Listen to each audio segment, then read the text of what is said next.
எல்லாருக்கும் இன்னைக்கு மேனேஜர் எல்லாமே குட்டே நினைக்கிறேன். உங்களுக்கும் அப்படி தான் இருக்கும் நினைக்கிறேன். எனக்கு என்னைக்குமே குட்டே தான். ஹாப்பியாக தான் இருக்கேன். அது காரணம் முழுக்க சினிமா தான், வேறு எதுவுமே கிடையாது. இந்த படத்தில் நான் நடித்ததை பற்றி சொல்லணும்னா, இந்த படத்தை பற்றி வருஷம் சொல்லணும்னா ஒரு இன்ட்ரெஸ்டிங் படம் தான். பிரித்திவி நடிகை கூட்டத்துலேருந்து இது வரைக்கும் இன்ட்ரெஸ்டிங்காக தான் போயிட்டுருக்கு. அப்படிதானே?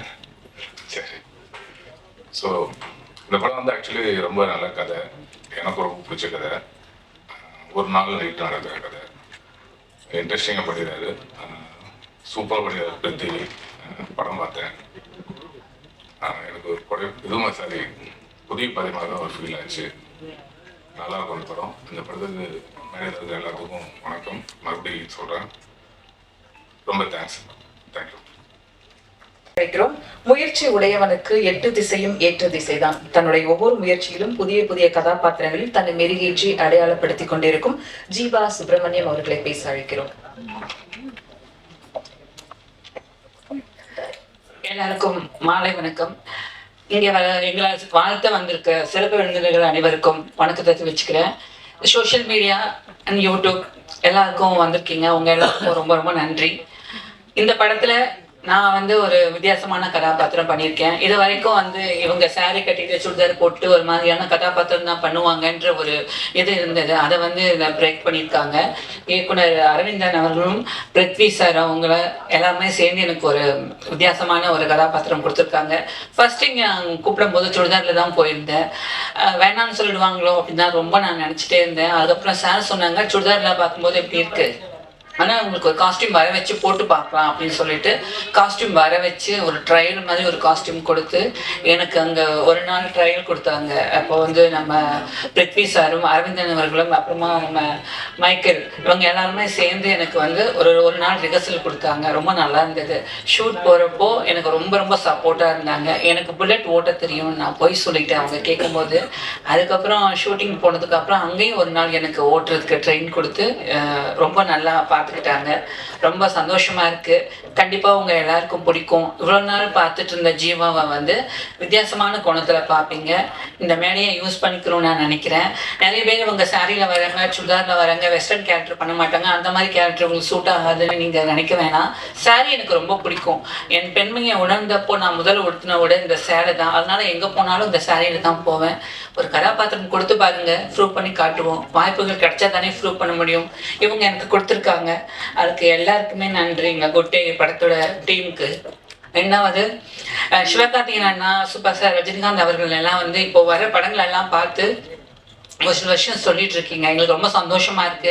இந்த மாதிரி எங்க படத்துக்கும் நீங்க பார்க்கணும்னு நினைச்சீங்கன்னா எங்க படத்தோட பிஆர்ஓ டீமை கான்டாக்ட் பண்ணுங்க சார். ஏன்னா எனக்கு சொல்லணும்னு தோணுது. ஏன்னா நீங்க கொடுக்குற அன்பு நீங்க கொடுக்குற சப்போர்ட் எங்களுக்கு பெரிய சப்போர்ட்டா இருக்கும். உங்களை எப்படி கான்டாக்ட் பண்றதுன்னு தெரியல. நானும் ட்ரை பண்ணி பார்த்தேன். ஸோ சிவானா கூட நான் ரெமோன்னு ஒரு படம் ஒர்க் பண்ணியிருக்கேன். ரொம்ப நாளைக்கு அப்புறம் தர்பார் ரிலீஸ் ஆனதுக்கு அப்புறம் சிவானா அவங்க உதவியாளர்கிட்ட சொன்னாங்களா நம்ம படத்துல ஒர்க் பண்ண பொண்ணு தானே அப்படின்னு சொல்லிட்டு திரும்ப என்னை கூப்பிட்டுருந்தாங்க. நான் பார்க்க போக முடியல, எனக்கு அதுக்கப்புறம் வேலை இருந்தது. ஸோ இப்போ நான் அண்ணா கிட்ட கேட்குறேன், சிவகார்த்திகேயன் அண்ணா கிட்ட, நீங்கள் நிறைய படங்கள் பார்த்துட்டு எங்களுக்கு சப்போர்ட் பண்ணிட்டு இருக்கீங்க. சின்ன சின்ன படங்கள் புது படங்கள்லாம் வந்துட்டு இருக்கு. எங்களுக்கும் நீங்கள் சப்போர்ட் பண்ணணும். ஒரு ரெக்வஸ்ட்டாக நான் சொல்கிறேன், நீங்கள் பார்க்கணுன்னு ஆசைப்பட்டீங்கன்னா எங்கள் பிஆர்ஓ டீமை கான்டாக்ட் பண்ணுங்க. அவங்க அரேஞ்ச் பண்ணி தருவாங்க. மற்றபடி எங்களுக்கு சப்போர்ட் பண்ண எல்லாருக்கும் ரொம்ப நன்றி. ஒரு குட் டே, நியூ பிகினிங் உங்ககிட்ட இருந்து எங்களுக்கு கிடைக்கும்னு நான் நம்புகிறேன். ஒரு புது முயற்சி பண்ணிட்டு நாங்கள் காத்துட்ருக்கோம். எல்லாரும் வர 27ஆம் தேதி தியேட்டரில் ரிலீஸ் ஆகுது, பாருங்க, சப்போர்ட் பண்ணுங்க. அப்புறம் இந்த படத்தில் கோவிந்த் வசந்தா அவர்கள் தான் மியூசிக் பண்ணியிருக்காங்க. இந்த படத்தில் சாங் கார்த்திக் நேத்ரா சார் எழுதியிருக்காங்க. இது அம்புலியா ஆராராவும் மின்மினி ராசாத்தி பிரதீப் குமார் சார் அவங்களும் ரெகானா பாப்பாவும் பாடியிருக்காங்க. ட்ரெண்ட் மியூசிக்ல அவைலபிளாக இருக்கு. எல்லாரும் பாருங்க, சப்போர்ட் பண்ணுங்க. நன்றி, வணக்கம். ஒளிப்பதிவாளர் சேலம், பாண்டி, சென்னை, திருப்பூர், சுல்தான்பேட்டை என்று பனியன் கம்பெனி வகைகளில் நிஜங்களோடு காட்சிப்படுத்திய ஒளிப்பதிவாளர் இவர். படத்தின் எடிட்டராக இருப்பது கூடுதல் பலம். அழைக்கிறோம் மதன் குணாதேவ் அவர்களே.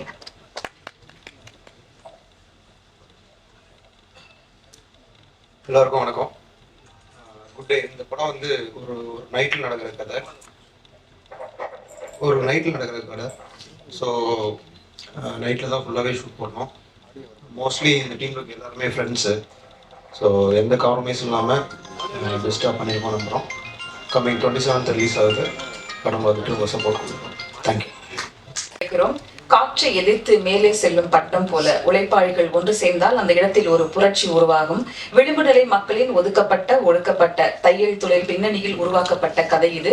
குட் டே படத்தின் ஸ்கிரிப்ட் ரைட்டர் பூர்ணா ஜேஸ் மைக்கேல் அவர்களை பேச அழைக்கிறோம். அனைவருக்கும் வணக்கம். முதல் மேடை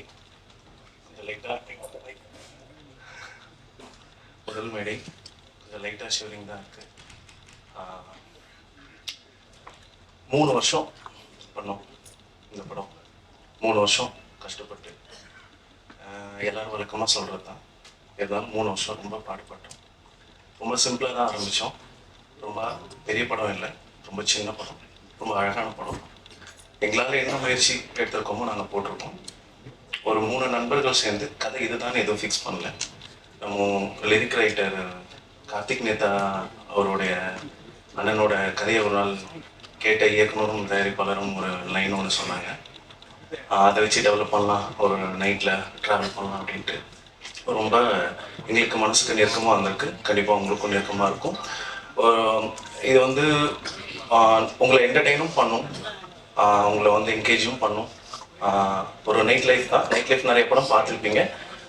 மெயினாக ஒன்று நாங்கள் ஒரு சின்ன முயற்சி பண்ணியிருக்கிறது அப்படின்னா இன்டர்கட் இல்லாமல் போயிருக்கோம். ஃபஸ்ட்டு படத்தோட முதல் ஒரு 2 நிமிஷம் மட்டும்தான் இன்டர்கட் இருக்கும். ஒரு ஆடியன்ஸ்க்கு ஒரு சின்ன ஒரு மூட் செட் பண்ணுவோம் அப்படிங்கிறதுக்காக. அதுக்கப்புறம் அவங்க அதில் இன்டர்கட் எதுவும் இல்லை. இன்டர்கட் இல்லாமல் அந்த கேரக்டரை ஃபாலோ பண்ணுற மாதிரியான ஒரு திரைக்கதை தான் இருக்கும். இதில் மேக்ஸிமம் பார்க்கும்போது இந்த கேமரா வந்து ஒரு கேரக்டரையே ஃபாலோ பண்ணுறப்போ பார்க்குற பார்வையாளர்களுக்கு இது வந்து ஒரு நைட் லைஃப் ஒருத்தனுடைய அப்படியே வாழ்க்கையை அவனுடைய தொடர்ந்து போகிற மாதிரியான ஒரு உணர்வு பார்வையாளர்கள் கிடைக்கணும்னு நம்புகிறோம். சமூக பிரச்சனை இருக்குது, அட்ராசிட்டி இருக்குது, அழுகை இருக்குது, அப்பாவோட பாசம் இருக்குது, அன்பு இருக்குது. இந்த மாதிரியான கேரக்டரை நீங்கள் உங்கள் லைஃப்பில் ஒருத்தரையும் நீங்கள் பார்த்துருப்பீங்க. இது வந்து வெறும் குடி மட்டும் கிடையாது. தயவு செஞ்சு அதை மட்டும் அழுத்தி சொல்லணும்னு ஆசைப்பட்றேன். ஒரு எழுத்தாளராக கண்டிப்பாக குடி மட்டும் கிடையாது. அந்த குடியால் பல மனநிலைகள் பல வாரியாக பல அடுக்குகளாக மாறும். அந்த மாதிரியான ஒரு பல அடுக்குகள் கொண்ட ஒரு கதாபாத்திரம் தான் இந்த கதையில் இருக்கிற சாந்தகுமார்.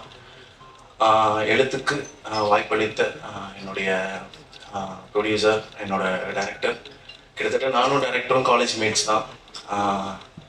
ஒரு என்எஸ்எஸ் கேம்பில் 2 பேரும் ஒரு ட்ரௌசரை மட்டும் மாட்டிக்கிட்டு கால் மேலே கால் போட்டு அப்படியே வெறும் தரையில் படுத்துட்டு நீயும் நானும் ஒரு நாள் இதே மேடையில் பார்த்துப்போண்டா அப்படின்னு சொல்லிட்டு பேசிட்டு, ஸோ அதனால் எனக்கு எல்லாம் பிளாங்க் ஆகிடுச்சு.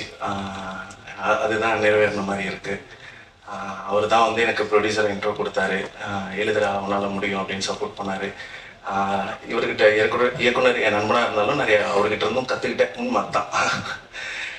எழுத்து பிழை கூட நான் கார்த்திக் நேதா அண்ணன்கிட்ட கற்றுக்கிட்டேன். எப்படி எழுதணுங்கிறது இவங்கிட்ட கொஞ்சம் கற்றுக்கிட்டேன். சாரி இயக்குனர் இருந்தாலும் என் ஃப்ரெண்டுகிட்ட மனசில் வச்சுக்காத.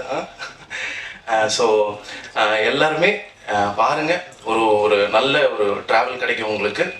வழக்கமாக இல்லாமல் ஒரு புதுசாக ட்ரை பண்ணுறோம் அப்படின்ட்டு எங்களுடைய ஃபுல்லாக எங்களுடைய உழைப்பை கொட்டியிருக்கோம். நீங்கள் தான் ரிசல்ட் சொன்னோம்.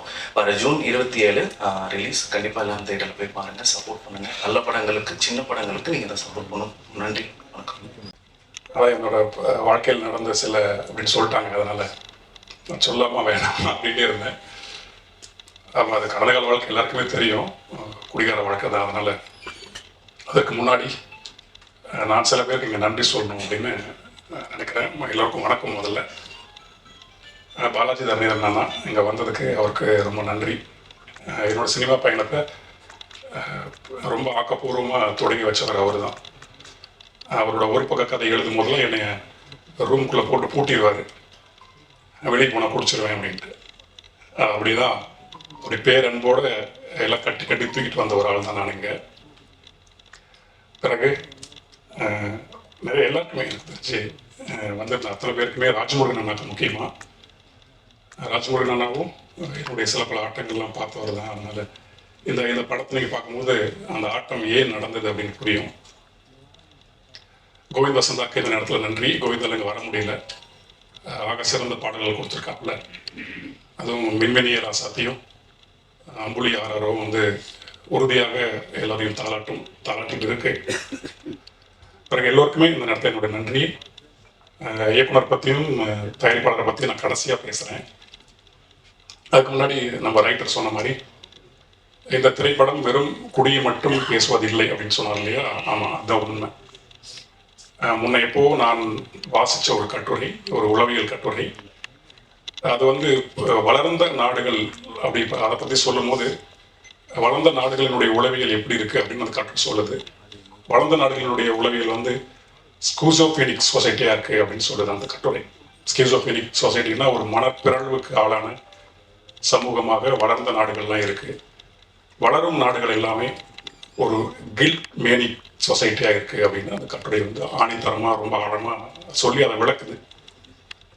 இந்த கில்ட் மேனிக் சொசைட்டி அப்படிங்கிறது வந்து ஒரு பக்கம் குற்ற உணர்வும் இருக்கும், இன்னொரு பக்கம் அச்சமும் இருக்கும். இது ரெண்டும் பின்னி பிணைந்த ஒரு சமூகமாக வளர்ந்து வரும் சமூகங்கள்லாம் இருக்குது அப்படின்ற அந்த ஆய்வு சொல்லுது.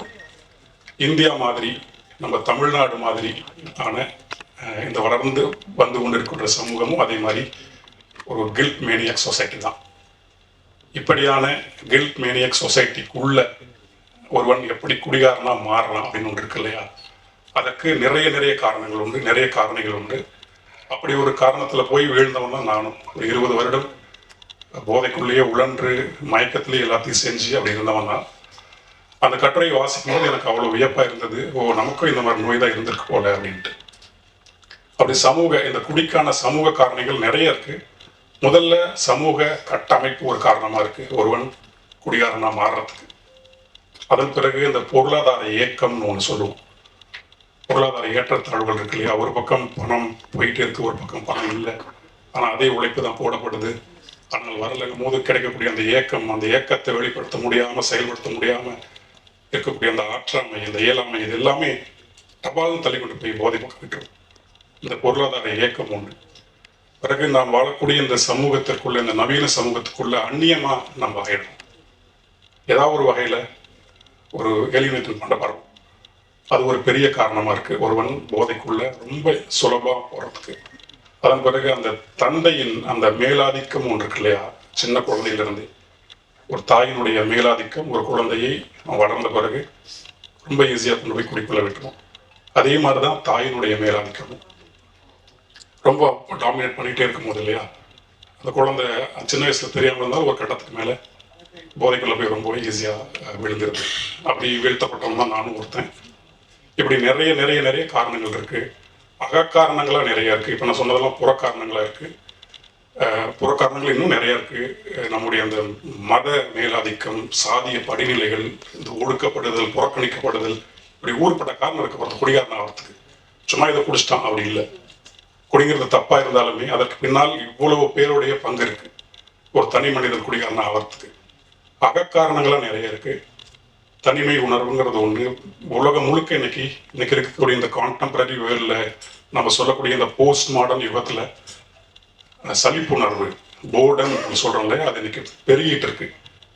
இன்னைக்கு எல்லாருமே நம்ம போதை நோக்கி ஓடிட்டு இருக்கிறதுக்கு மிகப்பெரிய காரணம் இந்த சலிப்புணர்வை எதிர்கொள்ள முடியாம இருக்கிறது தான். அப்படிங்கிறது இன்னைக்கு ஆய்வுகள்லாம் சொல்லும் போது காலகாலமா இதான் இருந்துட்டு இருக்கு போல. இப்படி ஏதோ ஒரு காரணம் இருந்தா ஒருத்தர் குடிக்குள்ள தள்ளிக்கிட்டே இருக்கு. இது ஒண்ணு. அதே மாதிரியான தனிமை உணர்வு ஒண்ணு. அப்புறம் வேக்கம் உணர்வுன்னு ஒண்ணு இருக்கு.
அழைக்கிறோம்.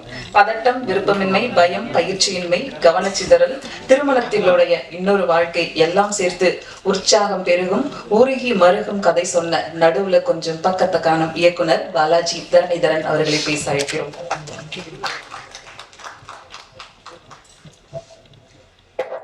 எல்லாருக்கும் வணக்கம். குட் டே டீமுக்கு என்னோட வாழ்த்துக்கள். நான் படம் பார்த்துட்டேன். நான் சொல்லணும்னு நினச்சதை கார்த்திக் நேத்தா ரொம்ப அருமையாக சொல்லிட்டாரு. அது இந்த படம் வந்து போதையை க்ளோரிஃபை பண்ணுற படம் கிடையாது. ஏன்னா அந்த போதையில் இருக்கிறவனோட பெயின் அவனை சார்ந்தும் அவன் கூட இருக்கிறவங்கள அனுபவிக்கிற பெயின் அதை சொல்கிற படம் இது. எனக்கு வந்து இந்த இட்ஸ் அ ஒண்டர்ஃபுல் லைஃப்னு ஒரு படம் இருக்குது, ஃப்ராங்க் காப்ராவோட படம். ஒரு நாளில் நடக்கிற கதை. ஒருத்தவன் வாழ்க்கையோட ரொம்ப அதோட கீழே வரைக்கும் பார்த்துட்டான். அதுக்கப்புறம் அவனுக்கு வாடுறதுக்கான தேவையே இல்லை. அவன் என்னெல்லாம் பண்ணுவான் அப்படி ஒரு சூழல். அந்த மாதிரி ஒரு மூடில் இந்த படம் இருந்தது. ரொம்ப சூப்பராக இருந்தது படம். எனக்கு பார்த்துட்டு ரொம்ப பிடிச்சிது. மற்றபடி இந்த படத்தில் நான் எதுவும் சம்மந்தப்படலை. ஆனால் படம் பார்த்துட்டு ரொம்ப பிடிச்சிட்டு எதாவது சொல்லுங்கள் பிருத்திவி நான் வரேன் அப்படி சொல்லியிருந்தேன். ரொம்ப அருமையான படம். ரொம்ப நல்லா பண்ணியிருந்தாங்க அந்த டீம். பர்ஃபார்மன்ஸ், டைரக்ஷன், ஸ்கிரிப்ட் எல்லாமே ரொம்ப நல்லா இருக்குது. குறிப்பாக மியூசிக், கார்த்திக் நேத்தா லிரிக்ஸு. எனக்கு கார்த்திக் நேத்தா சொன்ன மாதிரி இந்த மின்மினிய ராசாத்தி சாங் பார்த்துட்டு இருக்கும் போதே கொஞ்சம் நெகிழ்வாக தான் இருந்தது. அருமையான படம். எப்பயும் நல்ல படங்கள் ஓடுன்ற நம்பிக்கை எனக்கு இருக்குது. எந்த படமும் கண்டிப்பாக ஓடும். தேங்க்ஸ். அனைவருக்கும் வணக்கம். Good day. இது என்னோட 2வது படம். வாய்ப்பளித்த தயாரிப்பாளர் பிருத்வி அண்ணா, அப்புறம் இயக்குனர் அரவிந்தன்றது 2 பேருக்கும் ரொம்ப நன்றி. அதுக்கப்புறம் கூட ஒர்க் பண்ண எல்லாருக்கும் ரொம்ப நன்றி. எல்லாருக்கும் வணக்கம். ஒரு நாள் வந்து கேஜி அசோக்னு ஒரு அண்ணா ஒருத்தர் இருக்கார். அவர் எனக்கு ஃபோன் பண்ணி இந்த மாதிரி ஒரு படம் இருக்குது குட்டேன்னு, சில பேர் புதுசாக சில பேர் சேர்ந்து எடுத்துருக்கிற படம், அதை கொஞ்சம் பாரு, அதுக்கு ஏதாவது சப்போர்ட் பண்ணு அப்படின்னாரு.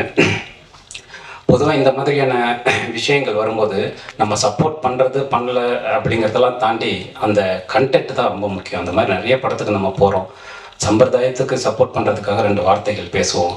சில படங்கள் வந்து கண்டிப்பாக நம்ம பேசியே ஆகணும் அப்படிங்கிற விஷயத்தை வந்து நமக்கு உருவாக்கும். இந்த படம் வந்து அப்படி 2வது வகை. அந்த படத்தை பார்த்த உடனே இதுக்கு சப்போர்ட் பண்ணுறது நம்முடைய தார்மீக கடமை அப்படின்னு நான் உணர வைத்த ஒரு படம் குட்டை. ஜி நாகராஜனுடைய ஒரு சிறுகதையை படித்த மாதிரி, வைக்கம் பஷீருடைய அந்த உலகத்துக்குள்ளே போயிட்டு வந்த மாதிரி ஒரு உணர்வை வந்து இந்த படம் கொடுத்துச்சு. கார்த்திக் நேத்தா சொன்னது மாதிரி இந்த படம் வந்து பாலாஜி சொன்ன மாதிரி குடியை குளோரிஃபை பண்ணுற படம் இல்லை. அந்த குடிக்கான காரணத்தை ஒரு சமூகம் எப்படி உருவாக்குது அப்படிங்கிறத பற்றி பேசுகிற படம். கார்த்திக் நேத்தா அளவுக்கு இல்லைனாலும் அதில் ஒரு கால்வாசி அட்ராசிட்டிகளை நானும் பண்ண ஆள் தான். அந்த காலகட்டங்கள் நான் இப்போது குடியை விட்டு 10 வருடங்களுக்கு மேலே ஆயிடுச்சு. குடித்து கொண்டிருந்த காலகட்டத்தில் இன்றைக்கி நான் யோசித்து பார்த்தா ரொம்ப ஆச்சரியமாக இருக்குது. விஜய் மல்லையாவுடைய ஒரு 4 மணி நேர போட்காஸ்ட்டை பார்த்துட்டு நான் குடிக்காமல் இருக்கேன் இன்றைக்கி.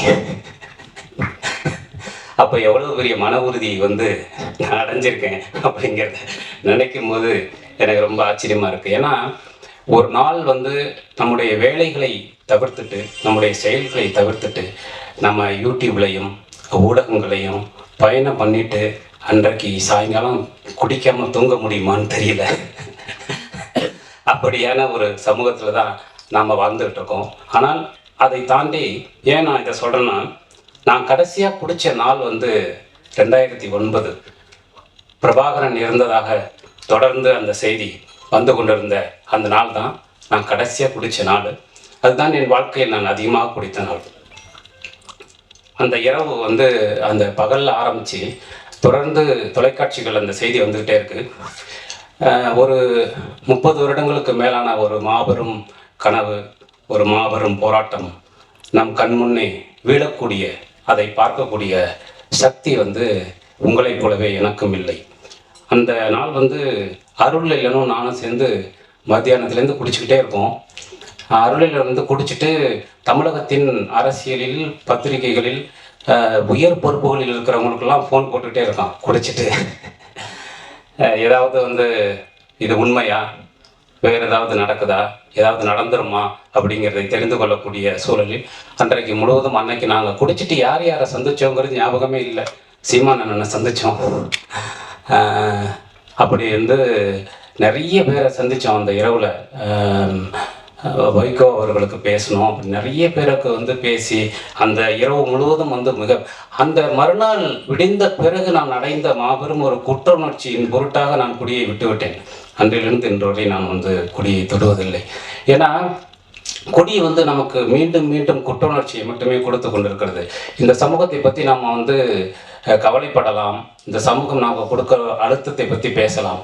ஆனால் சீர்திருத்தம் செய்வதற்கு செயல் மட்டும்தான் முக்கியம் அப்படிங்கிறது. அது எளிய செயலாக இருக்கலாம், வலிய செயலாக இருக்கலாம். அதுக்கு வந்து சைஸ் பெருசே இல்லை. சினிமாக்களையும் நான் அதை தான் தொடர்ந்து சொல்லிகிட்டே இருக்கேன். சின்ன படம் பெரிய படங்கிறது இல்லை, அது ஏற்படுத்தக்கூடிய தாக்கம் தான் முக்கியம். ஒரே ஒரு இதயத்தை ஒரு சினிமா மாற்றினால் அதுதான் பெரிய சினிமா அப்படின்னு நான் தொடர்ந்து சொல்லிக்கிட்டே இருக்கேன். அந்த மாதிரி நாம் செய்யக்கூடிய செயல்கள் தான், அது சிறியதாக இருந்தாலும் பெரியதாக இருந்தாலும், இந்த சமூகத்தை மாற்றுவதற்கான குறைந்தபட்ச அல்லது சக மனிதர்களை அன்பு செலுத்துவதற்கான குறைந்தபட்ச விஷயத்தை நாம் செய்ய வேண்டும். அதுதான் முக்கியம், குடி அல்ல என்பதை உணர்ந்த தருணத்திலிருந்து நான் குடியை விட்டுட்டேன். இந்த படமும் அதைத்தான் பேசுது. இந்த படத்தை பார்த்து முடிக்கும் போது அந்த எண்ணம் நமக்குள் உருவாக்குறது. அதனால வந்து உண்மையிலேயே ஒரு சிறந்த படத்தை பார்த்த விஷயத்தை வந்து இந்த படம் கொடுத்தது. நிச்சயமாக உங்களுக்கும் பிடிக்கும். நான் வந்து மலையாள சினிமாக்கள்லாம் பார்க்கும்போது, குறிப்பாக சமீபத்தில் கூட இந்த அடிகோஸ் அமிகோஸ்ன்னு சுராஜ் வெங்கமோடு நடித்த படத்தை எல்லாம் பார்க்கும்போது இந்த மாதிரியான படங்கள் வந்து ஏன் தமிழ் சினிமாவில் வர்றதில்லைன்னு யோசிச்சிருக்கேன். அதுக்கு முக்கியமான காரணமாக எனக்கு தோன்றது என்னென்னா, புதுசாக வர்ற படைப்பாளிகள்கிட்ட ஒரு இன்னோசென்ஸ் இருக்கும், ஒரு அறியாமை இருக்கும், ஒரு ஃபார்மேட்டை உடைக்கக்கூடிய ஒரு தன்மை இருக்கும். அதை எல்லாருமா சேர்ந்து கெடுத்துருவோம் அவங்க மேலே போடுற ப்ரெஷரில். அதனால தான் நிறைய சினிமாக்கள் வந்து அதோடைய ஒரிஜினல் வர்றதில்லை. அதனால் நிச்சயமாக இந்த மாதிரியான படங்களுக்கு ஆதரவு அளிப்பது என்பது நம்முடைய கடமைன்னு நான் நினைக்கிறேன், ஊடகங்களுக்கான கடமைன்னு நான் நினைக்கிறேன். அதனால் இந்த படத்தை வந்து நிச்சயமாக உங்கள் படமாக எடுத்து கொண்டாடுங்கள் அப்படின்னு நான் கேட்டுக்கிறேன். கார்த்திக் நேத்தா வந்து நான் ரொம்ப வருஷமாக ஃபாலோ பண்ணிகிட்டு இருக்கக்கூடிய ஒரு நண்பன். அவருடைய வளர்ச்சிங்கிறது இன்றைக்கி ரொம்ப முக்கியமான ஒரு விஷயமாக பார்க்குறேன். அவ்வளவு அழகான பொய்டிக் சென்ஸ் உள்ள ஒரு மனிதர். நான் முத்துக்குமார் அண்ணனுக்கு அப்புறம் அந்த இடத்த வந்து ஒரு அந்த இடத்தை தொடக்கூடிய ஒரு மனிதனாக கார்த்திக் நேத்தாவை பார்க்குறேன். அவருடைய லைஃபோடைய ஒரு பீஸ் தான் இந்த படம். அதனால் இந்த படத்தில் பங்கெடுத்த அத்தனை பேரும், இதன் படத்தில் நடித்த எல்லோருக்கும், இந்த படத்தில் பங்கு கொண்ட தொழில்நுட்ப கலைஞர்கள் எல்லாருக்கும், சார்லாம் சூப்பராக நடிச்சிருந்தார் ஜெயமுருகன் சார்லாம், அப்படி எல்லோருக்கும், ஜீவா தோழர் எல்லாருக்கும் வந்து ரொம்ப அற்புதமான ஒரு விஷயத்தை, கோவிந்தன் சந்தாவோட மியூசிக்கு ரொம்ப சிறப்பாக இருந்தது. அவர் இந்த படத்துடைய ஆன்மான்னே சொல்லலாம், அவருடைய இசையை, அந்த பாடலை. இந்த படம் வந்து நிச்சயமாக உங்களுக்கு ஒரு பெரிய தாக்கத்தை ஏற்படுத்தும். இந்த படம் சம்மந்தப்பட்ட அத்தனை பேருக்கும், இந்த படத்திற்கு சப்போர்ட் கொடுக்குற ட்ரீம் வாரியர்ஸ் அவர்களுக்கு, ஏன்னா அவங்க கை வைக்கிற ஒரு படம் வந்து என்றைக்குமே ஒரு சிறந்த படமாக இருக்கும். அது எல்லாம் சேர்ந்து இது மிகச்சிறந்த ஒரு வெற்றி படமாக அமைவதற்கு என்னுடைய வாழ்த்துக்களும் அன்பும். நன்றி.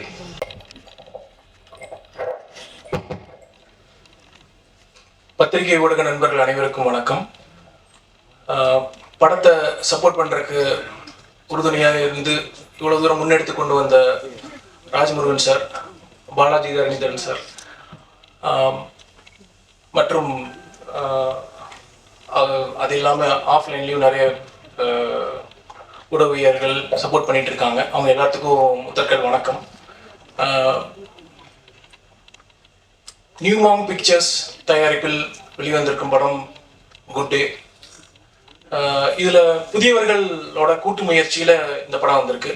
புதியவர்கள்னா 96 பிரேம் சாரோட கிளாஸ்லேருந்து வந்தவங்க. டைரக்டர் அரவிந்துக்கு இது டெபியூ ஃபிலிம், அவருக்கு என்னுடைய வாழ்த்துக்கள். படத்தில் தயாரிப்பாளராகவும் ஆக்டராகவும் வந்திருக்கிற பிருத்திவிராஜ் ராமலிங்கம் அவர்களுக்கு என்னுடைய வாழ்த்துக்கள். அவரை தாண்டி திரைக்கதை வந்து மைக்கேல் பூர்ணா பண்ணியிருக்காரு, அவருக்கு என்னுடைய வாழ்த்துக்கள் தெரிவிச்சுக்கிறேன். இதில் நடித்த அத்தனை கலைஞர்கள், அதாவது இப்போ நீங்கள் டிஓபி அண்ட் எடிட் பார்த்தீங்கன்னா டெக்னீஷியனாகவும் அவரோட மதன் குணதேவோட சப்போர்ட், அவருக்கு என்னுடைய வாழ்த்துக்கள். இந்த படத்துக்கு மிகப்பெரிய யானை பலம்னு சொல்லுவாங்கள்ல, அந்த மாதிரியான ஒரு பலம் தான் மியூசிக்கும் லிரிசிஸ்டும். கோவிந்த் வசந்தாவாக இருக்கட்டும், இது கார்த்திக் நேதா சாராக இருக்கட்டும், இது அவங்களுடைய ஒரு பெரிய பங்களிப்பு ரொம்ப முக்கியம். ஏன்னா புதியவர்களுக்கு வந்து இன்னைக்கு இந்த மாதிரியான ஒரு சப்போர்ட்டோட கதைக்களத்தோட வரப்போ அதனோட ஒரு விநியோகிஸ்தமாக பார்த்தாலும் ஒரு பெரிய ஒரு இடத்துக்கு கொண்டு போறதுக்கு வழிவகுக்கும். இது ரொம்ப முக்கியம். அவங்களோட பங்களிப்புக்கு என்னோட மனமார்ந்த வாழ்த்துக்களும் நன்றிகளும். அதை தாண்டி இந்த படம் குட் நைட் குட் டே வந்து எதை நோக்கி போகுது அப்படின்னா கதைக்களம். இதில் நடித்த கொஞ்சம் பதட்டமா இருக்கு. ஏன்னா புதியவர்களுக்கு வந்து நம்மளுடைய சப்போர்ட் ரொம்ப முக்கியம். அவங்களை கரெக்டாக கொண்டு போகணும் அப்படிங்கிறதுல ரொம்ப ரொம்ப முக்கியம். இந்த டீமுக்கு வந்து அந்த பதட்டம் தான் எனக்கு இருக்கு. எத்தனையோ மேடைகள் பார்த்துருக்கோம், இருந்தாலும் இந்த மேடை ரொம்ப முக்கியம். அதனால திரும்பியும் அதை நினைவு கூறுகிற வேண்டிய சின்ன. இதில் நடித்த விஜய் முருகன் சாராக இருக்கட்டும், போஸ் வெங்கட் சாராக இருக்கட்டும், ஜீவாவாக இருக்கட்டும், பக் சாராக இருக்கட்டும், இதில் உறுதுணையாக இருந்த அத்தனை கலைஞர்களுக்கும் ஒரு நன்றி தெரிவித்துக் கொள்கிறோம். குட் டே இந்த படம் வந்து ரெண்டு முக்கியமான விஷயத்த சொல்ல வருது. ஒரு முக்கியமான விஷயம் என்னன்னா, இந்த திரைப்படத்தின் கதைக்களம் பார்த்தீங்கன்னா திருப்பூர்ல நடக்கிற கதைக்களம். அந்த லொக்கேஷன் ஜியாகிரபிக்கலா பார்த்தீங்கன்னா நம்ம தென் மாவட்டத்துல இருந்து நிறைய பேர் வந்து ஊர் விட்டு வந்து அங்க வந்து பிழைப்பு தேடி பஞ்சம் பிழைக்க வந்த ஒரு ஊர் தான் திருப்பூர் வந்து டாலர் சிட்டின்னு சொல்லுவாங்க. ஏன்னா அதுல இருக்கிற வணிகம் அவ்வளோ பெரியது, அதுல கிடைக்கிற ஆப்பர்ச்சுனிட்டி அவ்வளோ பெரியது. அங்க வந்து வேலைக்கு வர்றவங்களுக்கு உண்டான எதிர்பார்ப்புகள் என்னன்னா, அட்லீஸ்ட் நம்ம வாழ்க்கை தரத்தை ஒரு தடவை நம்ம மேல ஏற்றிக்க முடியாதா அப்படிங்கிற ஒரு நம்பிக்கையில வர்ற ஊர் தான் திருப்பூர். அந்த மாதிரி திருப்பூர்ல வர்றாங்கன்னா அவங்களுக்கு பல காரணங்கள் இருக்கும், பல சுச்சுவேஷன்கள் இருக்கும். என்ன மாதிரியான மன அழுத்தத்தை கொடுக்கும் அப்படின்னா, அவங்க ஊரை விட்டு வருவாங்க. அவங்க உற்றார் உறவினர், பெற்றோர், சகோதரர் சகோதரிகள், நண்பர்கள் அனைவரையும் விட்டு வந்து அந்த ஊருக்கு வந்து ஒர்க்குக்காக வருவாங்க. திருப்பூர்ல நான் படிச்சிருக்கேன். என்னோட வாழ்க்கையும் இளம் வயது வாழ்க்கை திருப்பூர்ல இருந்து நடிக்க அதை நான் ரொம்ப க்ளோஸா பார்க்குறேன். அங்க நிறைய பேர் வருவாங்க. கிட்டத்தட்ட 6 லட்சம் மக்கள் தமிழ்நாட்டுக்குள்ளேயே 6 லட்சம் மக்கள் குடிபெயர்ந்து திருப்பூருக்கு வந்திருப்பாங்க மினிமம். இவ்வளவு பேர்த்துக்கு வந்து அந்த மன அழுத்தத்தில் இருக்கிறவங்களுக்கு வந்து பல விஷயங்கள் கோத்துருவாகும். அந்த மன அழுத்தத்துல என்னன்னா, சிலர் ஃபேமிலி விட்டு வர்றப்போ அவங்க ஃபேமிலி ஊர்ல இருப்பாங்க, அவங்கள விட்டு பிரிஞ்சு வந்து இருப்பாங்க. அந்த மாதிரியான மன அழுத்தத்துக்கு வந்து சில தேடுதல் இருக்கும். ஒன்னாவது தேடுதல் வந்து இந்த ஒரு குடிப்பழக்கமா இருக்கலாம். அந்த மாதிரியான ஒரு சித்தரிக்கப்பட்ட கதை தான் இந்த கதை. இந்த படத்துல சொல்ல வந்த முதல் முக்கியமான கருத்து வந்து நீங்க ட்ரெய்லர்லயே கவனிச்சிருப்பீங்க. அவர் வந்து எதை தேடி போகிறாருன்னு பாத்தீங்கன்னா, எனக்கு வாழ்க்கை வந்து எனக்கு வேணுங்கிற பயணத்தை நான் அடைஞ்சிட்டேன், நான் இதுக்கு மேலே வந்து தற்கொலை முயற்சி பண்ணிக்கலாம் அப்படிங்கிறதுலேருந்து தான் ஸ்டார்ட் ஆகுது. இந்த மன அழுத்தமே முக்கியமான காரணம் இதில் இருக்கிற அந்த சூசைடல் தாட்ஸ் தான். சூசைடல் தாட்ஸுக்கு வந்து மனநல மருத்துவர் திருநாவுக்கரசு அவர்களை ஒரு ரெஃபரன்ஸாக சொல்கிறேன். அவர் குறிப்பிடும் முக்கியமான 3 காரணங்கள் ஏங்க இந்த படத்துக்கு இது ரொம்ப ரெலவெண்ட், எவ்வளோ டீப்பாக இந்த கதையை எழுதியிருக்காங்க அப்படிங்கிறதுக்காக அந்த ரெஃபரன்ஸ் நான் கொண்டு வரேன். ஃபர்ஸ்ட் இதுல ஒரு டைலாக் ஆக்சுவலா இன்ட்ரெஸ்டிங்கா இருக்கும். அதாவது எனக்கு இந்த உலகம் வந்து தேவையில்லை அப்படிங்கிறது ஒரு விஷயம். எனக்கு இன்னொன்று வந்து இந்த உலகம் என்னை வந்து நிராகரிக்குது அப்படிங்கிறது 2வது காரணம். 3வது காரணம் வந்து ஒருவேளை இந்த உலகத்துக்கு நம்ம போனோம்னா அதுக்கு உண்டான நன்மைகள் இந்த உலகத்துக்கு கிடைக்கும் அப்படிங்கிற 3 முக்கியமான காரணங்கள் தான் தற்கொலை முயற்சிக்கு தூண்டுதல் அப்படின்னு சொல்றாங்க. தற்கொலை முயற்சி வந்து it's not accident, it's a very pre-plan, pre-meditated, properly executed ஆன ஒரு விஷயம்.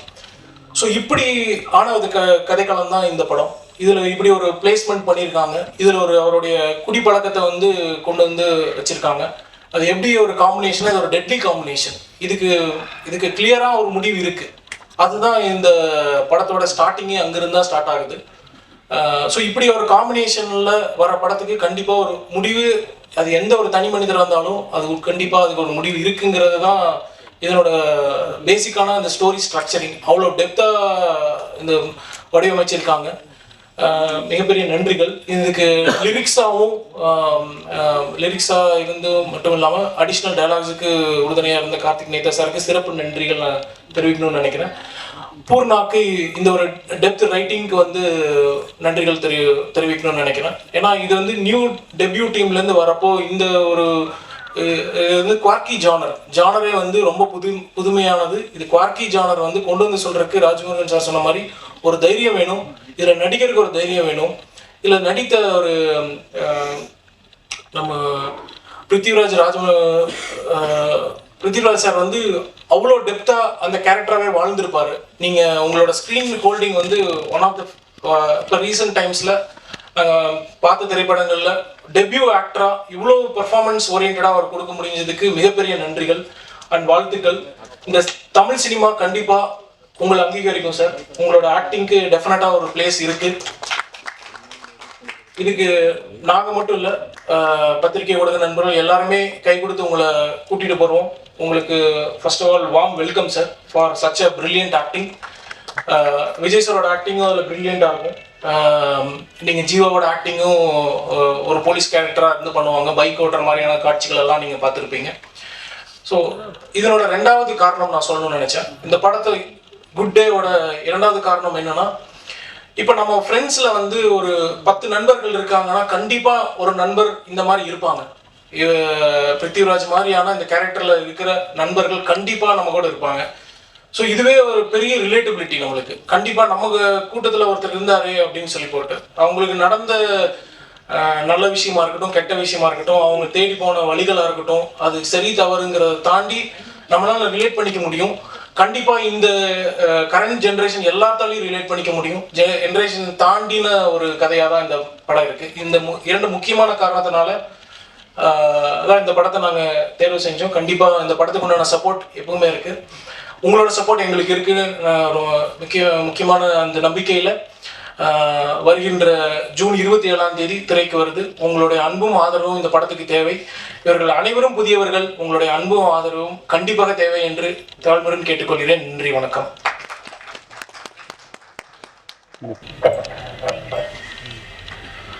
வணக்கம். ஸ்ரீ அப்பா அம்மாக்கு ரொம்ப நன்றி. பத்திரிகையாளர்கள், நண்பர்கள், ராஜமுருகன், பாலாஜன், ஜீவன் சார், எல்லாருமே பெரிய தேங்க்ஸ். எனக்கு இதுதான் முதல் மேடை. ரொம்ப நர்வஸாக தான் இருக்குது. மைண்டில் இருக்குது அப்படியே ஃப்ளோவாக பேசுகிறேன். எனக்கு ஒரு ஆர்டரெல்லாம் பேச தெரியாது. ஃபஸ்ட் இந்த படம் ஆரம்பித்ததே வந்து ஒரு நல்ல ஒரு இதாக இருந்தது. நானும் அரவிந்தும் 7 ஸ்கிரீன்ஸில் ஒர்க் பண்ணிட்டு இருந்தோம். ஒரு நல்ல சம்பளம், ஒரு படம். திடீர்னு ஒரு நாள் இல்லை, இந்த படம் நடக்கலை அப்படின்ட்டாங்க. கையில் ஒரு 1000 ரூபா இருந்தது. அந்த மாதம் சம்பளம் வருமா என்னன்னு தெரியாது. இந்த 1000 ரூபா வச்சுட்டு என்ன பண்ணலாம் அப்படின்னு பேசிட்டு இருந்தோம். அரவிந்த் வந்து படம் பண்ணலாம் ஏன்னாரு.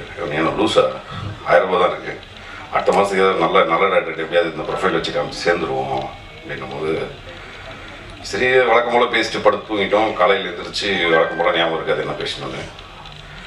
சரி, ஆனால் அதுக்கப்புறம் வந்து ஒரு லைன் ஒன்று பேசிட்டு இருக்கும்போது அரவிந்துக்கு வந்து எப்படியாவது படம் பண்ணிடணும் அப்படின்ட்டு, இல்லையா நீ கொஞ்சம் யோசிச்சு பாரு, படம் பண்ணிடலாம். நான் சினிமாவுக்கு வந்து நடிக்கணும் தான் வந்தேன், தெரியாமல் ஸ்னட் ரைட்டு, கோட் ரைட்டு.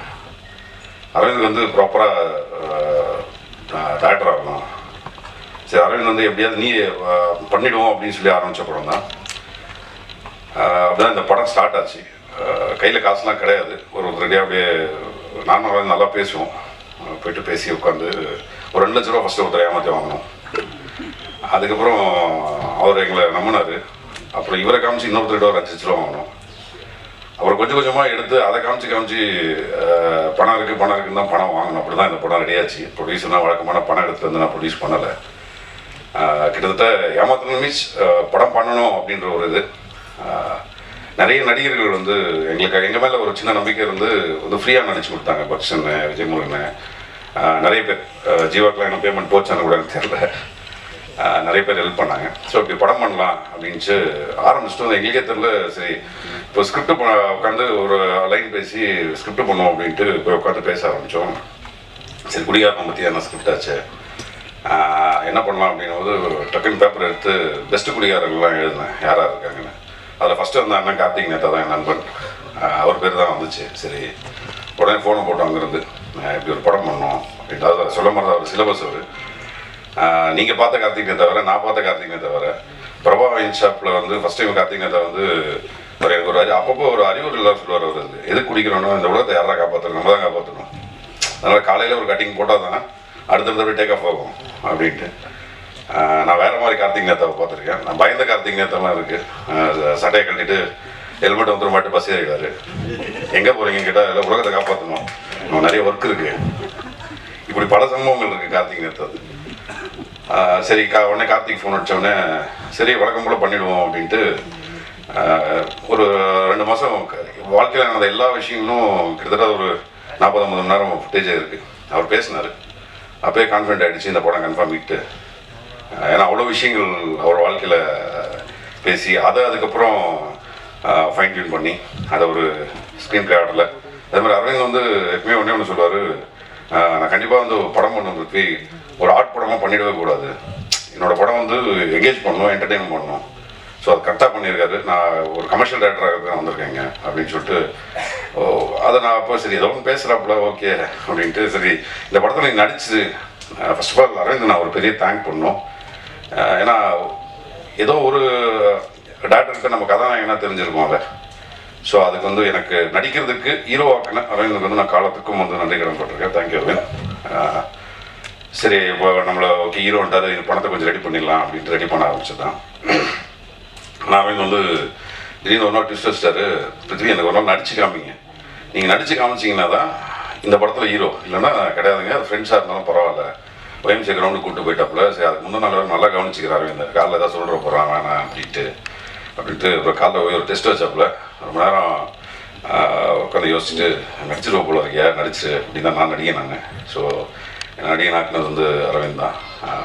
இப்படிதான் இந்த படம் டேக் ஆஃப் ஆச்சு. இதில் நான் பர்சனலாக வந்து இந்த படம் பல கஷ்டங்கள் தாண்டி வந்துச்சு.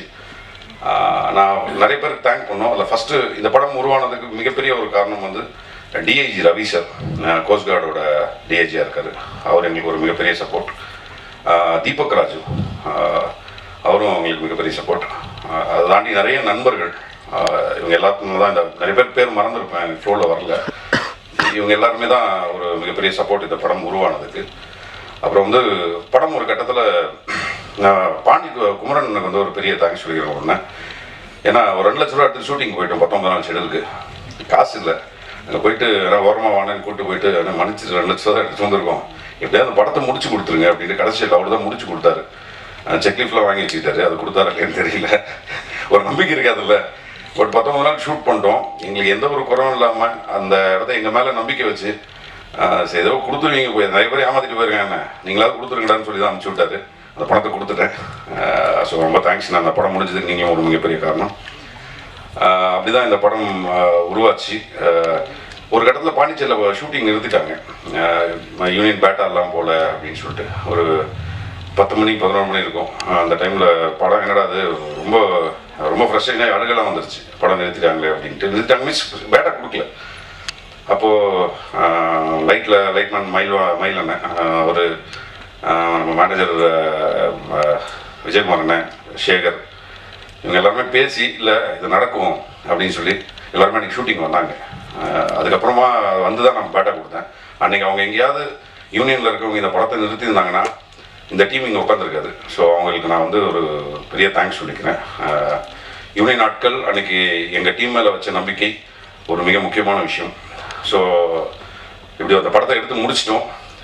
இது தாண்டி ஒருத்தர் ரொம்ப நான் பெரிய தேங்க்ஸ் சொல்லணும்னு நினைக்கிறது வந்து கோவிந்தசன் தான். இந்த சம்பளம் அதெல்லாம் எதுவுமே பேசல. அரவிந்த் நானும் போய் உட்காந்தோம், ஓகே நான் பண்ணுறேன் அப்படின்னு சொல்லி அதுக்கப்புறம் தான் பண்ணி கொடுத்தாரு. அவரோட சப்போர்ட், அவரோட பலம் வந்து இந்த படத்துக்கு வந்து மிகப்பெரிய ப்ளஸ். ஸோ இந்த படம் எடுத்து முடிச்சிடலாம் அப்படின்ட்டு அதுக்கப்புறம் நிறைய பிரச்சனைகள் வந்து இந்த படம் எடுத்ததுக்கு அப்புறம் இந்த படத்தை எப்படி வியாபாரம் பண்ணுறது என்னன்னு எங்களுக்கு எதுவுமே தெரியல. கிட்டத்தட்ட 42 ஷோ போட்டோம். நாங்கள் ஷோ போட்டவங்களாம் பார்த்தீங்கன்னா எல்லாம் வேறு வித்தியாச ஆட்கள். பெருசாக ஒருத்தரை ரீச் பண்ண முடியல, எங்களுக்கு தெரியல எப்படி ரீச் பண்ணுறதுன்னு. அப்போது SR பிரபு சாரோட டாக் ஒரு நாள் கவனித்தேன்.